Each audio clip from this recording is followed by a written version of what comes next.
Hello friends, welcome back to my channel. आज की कहानी है चुड़ैल का कंगन। कहानी स्टार्ट करने से पहले आप लोगों से रिक्वेस्ट है, अगर कहानी थोड़ी सी भी अच्छी लगे तो लाइक जरूर करना, कमेंट करना और अपने दोस्तों के साथ भी शेयर करना। तो चलिए वीडियो स्टार्ट करते हैं। एक बार की बात है, एक लड़की थी जिसका नाम सारिका था। सारिका 19 साल की लड़की है जो छुट्टियों में अपने गांव दादा दादी के घर घूमने जाती है। सारिका जब अपने दादी के घर पहुंचती है तो उसके दादा दादी अपनी पोती से मिलकर बहुत खुश होते हैं, पर ये बात किसी को नहीं पता थी कि जल्दी ही इनकी इस खुशी पर ग्रहण लगने वाला है। सारिका का कुछ दिन तो उसके गांव में बहुत अच्छे से बीता। फिर एक दिन सारिका अपने सहेलियों के साथ गांव के बगीचे में खेल रही थी। सारिका खेलते खेलते आम के पेड़ को देखती है। उसके बाद वो अपने सहेलियों से कहती है, चलो ना आम तोड़ते हैं।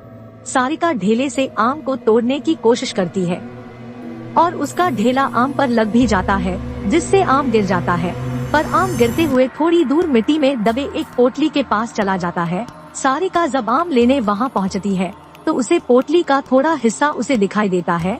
वो सोचती है कि क्या है ये सोचकर वो पोटली बाहर निकाल लेती है। उस पोटली को खोलकर देखती है तो उसे उसमें कंगन मिलते हैं जो बहुत पुराने दिख रहे होते हैं।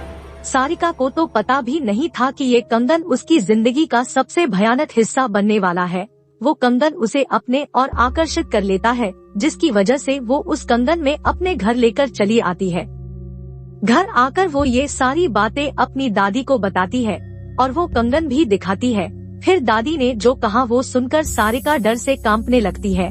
दादी कहती है कि वो पोटली कोई आम पोटली नहीं थी, वो एक चुड़ैल की पोटली थी। तुमने ये कंगन उस पोटली से निकालकर उस चुड़ैल को गुस्सा दिला दिया है, वो तुम्हारे पास जरूर आएगी।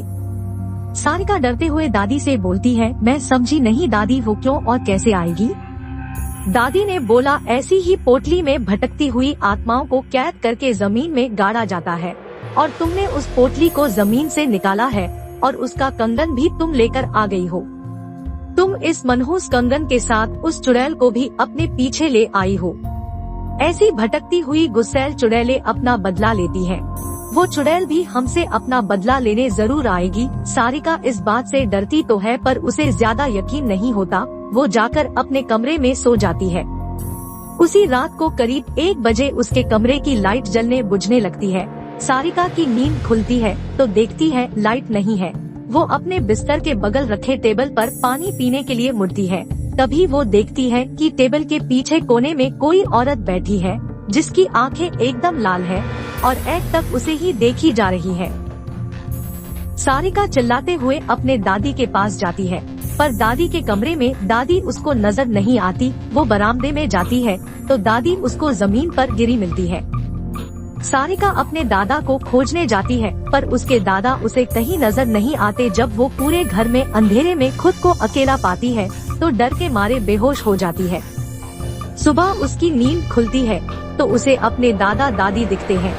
वो अपने दादी को सारी कहानी बीते रात की बताती है। दादी बोलती है, हम दोनों अपने कमरे में ही थे। दादी सब समझ गई। उन्होंने बोला, ये सब उस चुड़ैल का किया है। वो कंगन उस पोटली में वापस रखना होगा वरना वो यहाँ से नहीं जाएगी। सारिका बोलती है, चलो न दादी, अभी कंगन रख आते हैं। दादी बोलती है, नहीं, उस चुड़ैल से पीछा छुड़ाना है तो तुम्हें अकेले ही, वो भी रात में जाकर उस कंगन को वहाँ रखना होगा क्योंकि वो तुम्हारे पीछे है। उसे डर तो बहुत लग रहा था लेकिन सारिका हिम्मत करके कहती है, ठीक है मैं जाऊंगी। दादी ने बोला, ये सब वो चुड़ैल इतनी आसानी से नहीं करने देगी, इसलिए दादी ने उसे रात में जाने से पहले एक मंत्रों से युक्त ताबीज उसके हाथ पर बांध देती है। अब सारिका रात होने के बाद अकेले बगीचे की तरफ निकलती है। थोड़ी देर बाद उसे किसी के रोने की आवाज सुनाई देती है, पर दादी ने कहा था वो चुड़ैल तुम्हें अपनी तरह आकर्षित करेगी, तुम उसकी तरफ ध्यान मत देना वरना वो तुझे अपने कब्जे में कर लेगी। एक बार उसने तुम्हें अपने कब्जे में कर लिए तो फिर कोई कुछ नहीं कर पाएगा, वो तुम्हें मार भी सकती है। सारिका इस बात का ध्यान रखते हुए ईयरफोन लगा लेती है और गाना सुनते हुए चलने लगती है। तभी कुछ दूर जाने पर उसका मोबाइल काम करना बंद कर देता है। फिर भी वो चलती रहती है और उस पोटली के पास पहुंच जाती है। तभी उसे महसूस होता है कि पीछे कोई खड़ा है। पर दादी ने कहा था उसकी तरफ मत देखना, तो वो नहीं देखती है और डर की वजह से वो पसीने से लथपथ हो जाती है।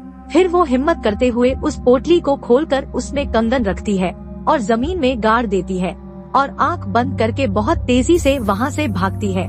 सीधे अपने घर आकर ही रुकती है। चुड़ैल से तो उसका पीछा छूट जाता है, पर वो इतनी डर जाती है कि दूसरे दिन ही वापस शहर अपने मम्मी पापा के पास चली जाती है।